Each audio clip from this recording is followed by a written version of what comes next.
اجوالي صاحب ښاغلی نعمتي صاحب د افغانستان کې دلته کوم قومونه چې دي څوک راغلي د هغوی په اساس ته خبرې وکړي. مهرباني اجوالي صاحب. بسم الله الرحمن الرحیم. د لوی سپېڅلي او توانه خدای په نامه اول تر هر څه بیا هم اعوذ بالله من الشیطان الرجیم. بسم الله الرحمن الرحیم. الله پاک وایي ولا تقولوا لمن يقتل في سبيل الله اموات بل احیاء ولکن لا تشعرون. دا آیت مبارک پاک خدای وایي چې مه وایاست مړه هغه چا ته چې د خدای په لاره کې تللي ځکه دوی چې دي ژوندي دي او تاسې درک کولی نه شي شعور نه لري چې لیدل دي. دا نن ښه مثال دی چې پس له 102 یا 3 کاله څخه دلته یو تعداد ځوانان د افغانستان د مختلفو منطقو څخه راټول شوي دي او دا د خدای دغه آیت مصداق دی چې د دغه شهید یاد وکړل کېږي. دا معلومه ده چې دا څوک ژوندي دي د الله په نسبت باندې پرون مې وویل او دا یو ډېر لوی متل دی په افغانستان کې وایي چې یادېږي مېړني دي. هر چا چې غیرت کړی کارنامې د افغانستان په تاریخ کې د جام په تاریخ کې همیشه په زرین خط باندې ثبت دي او د فخر او د ویاړ سبب دي. زه دعا کوم د صدر د اسلام ټولو شهیدانو ته د صحابه کرامو څخه راشروع د رسول مقبول صلی الله علیه وسلم چې د اسلام اول د تکبیر د لا اله الا الله شعار یې ورکړی او د وحدانیت او د توحید خبره یې کړې ده او تر ننه پورې چې راځو انشاءالله ټول شهیدان چې دا په لاره کې تللي په هرې دورې د تاریخ خصوصا د افغانستان په تاریخ کې چې موږ وینو که د چنګیز د علاقو په وخت کې که د انګریزانو په تجاوز مقابل کې که د روسانو موږ قهرمانان درلودل غیرتمن درلودل زموږ ښه نمونې وې د تاریخ زموږ ویاړونه دي زموږ چې د هغې نمونې څخه شهید غازي عبدالله خان چې دا اوس د دې تپې پر سر باندې ګوري چې کور یې چېرې د کوم ځای څخه حرکت راکړی د څنګه راغلی دې غیرت او دې احساس څومره راپارولی دی راغلی د په دې ځای کې د همدې تپې پر سر باندې نن د ده مزار پس له 180 کاله تقریبا موږ پیدا کوو راځو او د قرآن ختم ورته کوو او ویاړو د افغانستان په تاریخ کې فخر همدارنګه د تاریخ په ډېرو دورو کې موږ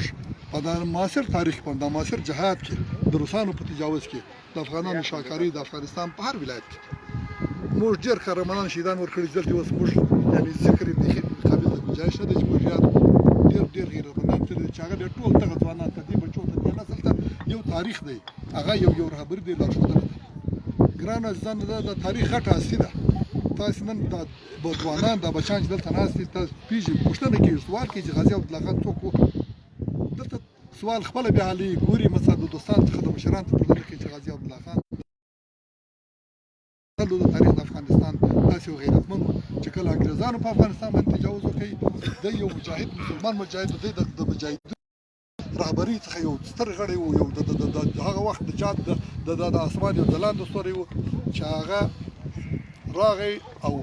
د افغانستان د مختلف منطقو څخه ډېر غښتلي قهرمانان سره یې ځای کړه لاس یې په قسم پورې کوي هر څه شیان هغه څه چې په اصطلاح سره مردود و هغه څه چې د خدای او د رسول د لارې خوښ نه وه قومیتونه و ملتونه و ژبې و ټول تعصبات یې شاته وغورځول فقط د کلمې د لوړتیا دپاره د ګران افغانستان د ازادۍ دپاره یې خپلې وینې توی کړې همدلته اوس وینئ چې بچیان یې ورسره دلته شهیدان شوي په دې ځای کې زموږ فخر زموږ ویاړ دی.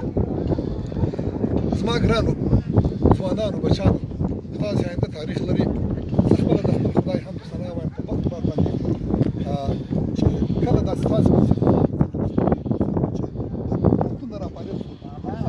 په افغانستان کې روسي تجاوز الحمدلله زموږ سره احساس و اسلامي افغاني احساس و د خدای په لاره کې جنګېدلي ځوانان مو راپرولي دي او مجاهدین مو اکثره چې وه بېسواده خلک وه بیچارګان په سینې په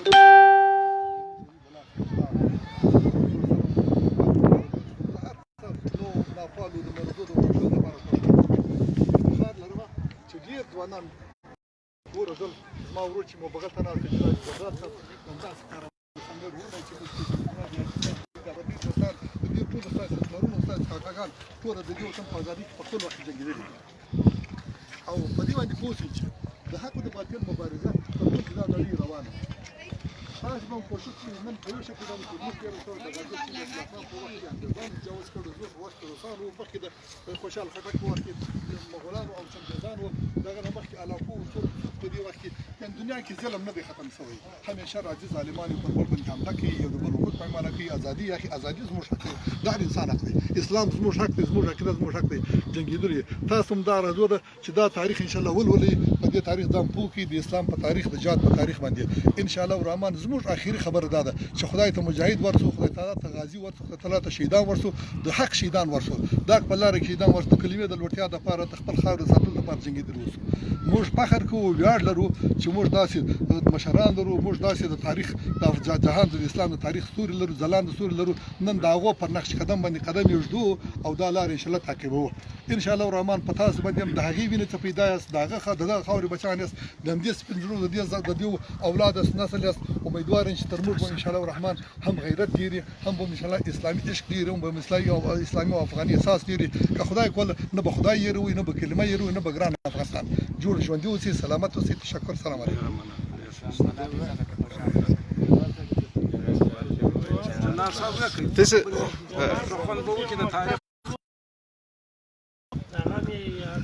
نگیره اشکره را بگوته که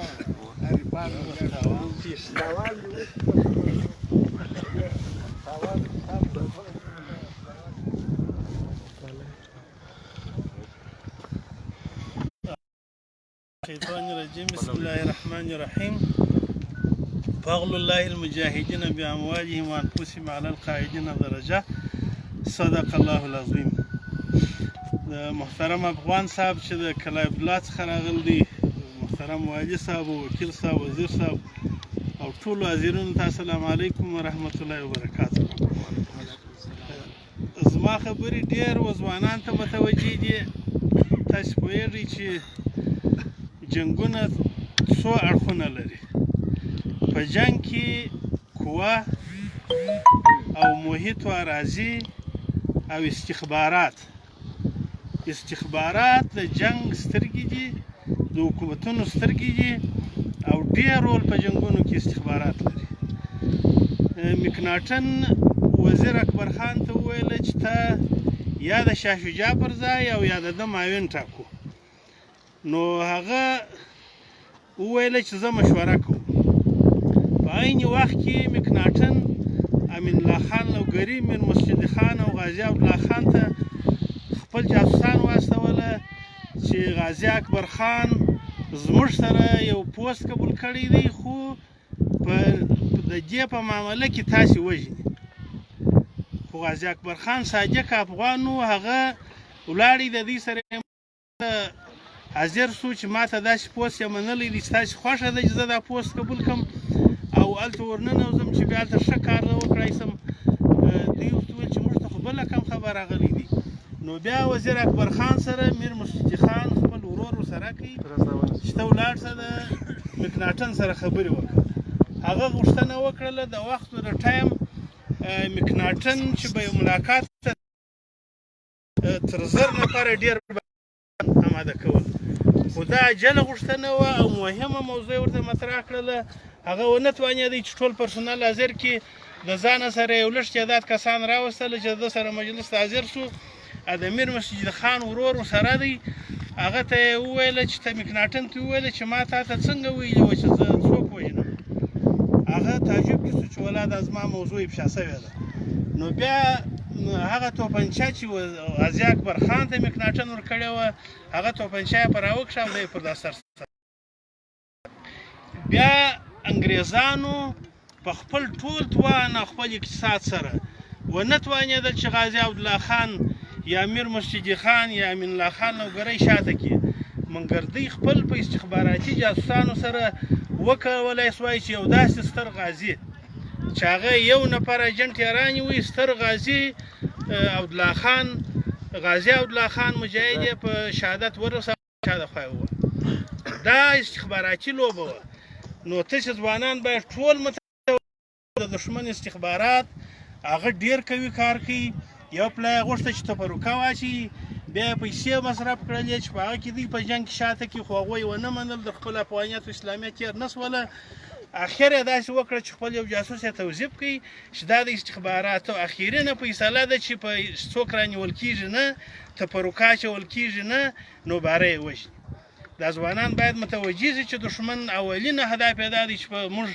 تاسې په افغانانو کې په قومي لحاظ په منطقوي لحاظ په ژبني لحاظ تفرقې واچوي او دا خلک متفرق دي خپل حکومت پر وکړي هغه خپل مابین کې سره وجنګوي. نو غازي عبدالله خان چې دا غزا کړې ده او توره یې کړې ده او سنګر یې ګټلی دی نن دا زموږ ته دپاره افتخار دی. نو موږ هر ځوان هر افغان باید دې ته متوجه سو چې ګټه په نوم تاریخ په پیسو کې نه دی، نوم تاریخ په خپل قومي جنګو کې نه دی، نوم او تاریخ په پاکه صفا فی سبیل الله د وطن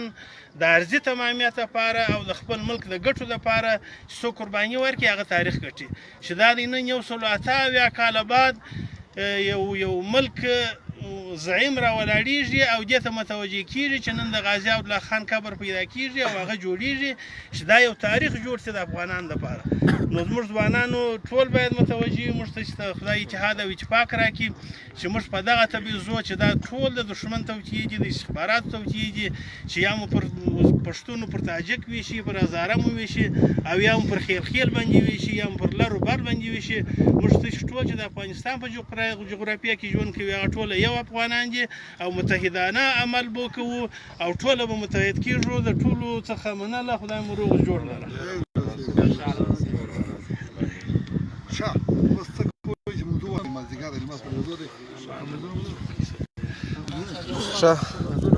اوس مقبره ته به ورسو اجوالي صاحب مقبره ته به ورسو بیا به درځئ ورس به راسو یو نفر سید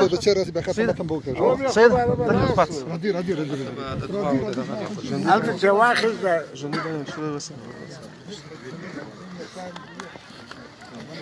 دلته یو مکتب هم شته لاندې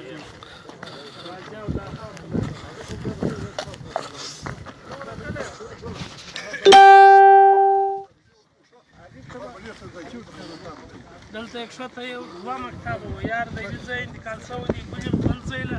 بیا د بل ځای څخه انتقال شوی دی بل ځای.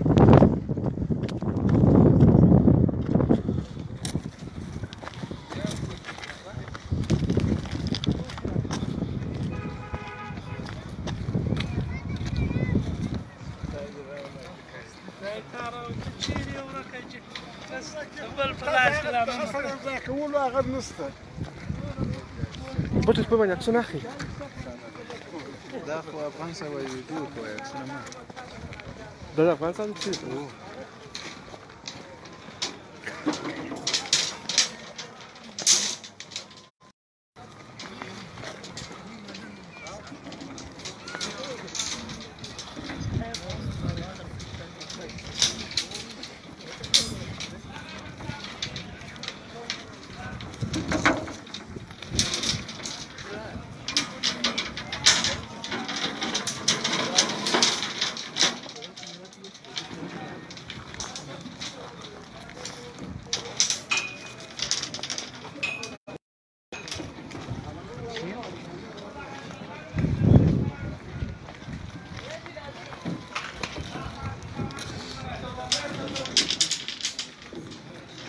دوستانو د غازي عبدالله خان مقبرې د اوس رغول چارې روانې دي. اوس دغه داخل ته موږ رالو دغه داخل د رغولو چار دی چې